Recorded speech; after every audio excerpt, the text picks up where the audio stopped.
Hi friends, welcome to our channel. AP రాష్ట్ర వ్యాప్తంగా AP ప్రభుత్వం డ్వాక్రా స్వయం సహాయక సంఘాలకు కూటమి సర్కారు మరో కీలక శుభవార్త చెప్పింది.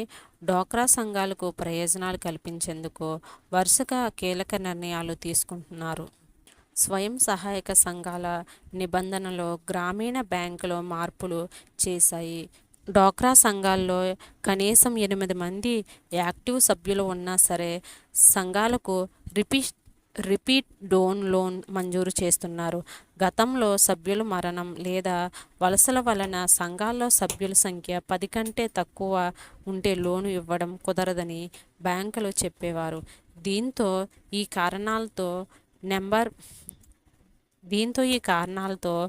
నెంబర్స్ తగ్గిన ఇకపై లోన్ ఇస్తారు.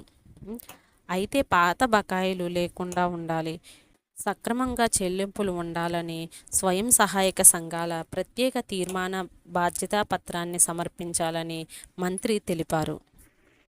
6 నెలల వ్యవధిలో సభ్యుల సంఖ్యను కనీసం 10 మంది పెంచుకోవాలని తెలిపారు. ఇలాంటి అప్డేట్స్ కోసం మన ఛానల్ ఫాలో అవుతూ ఉండండి.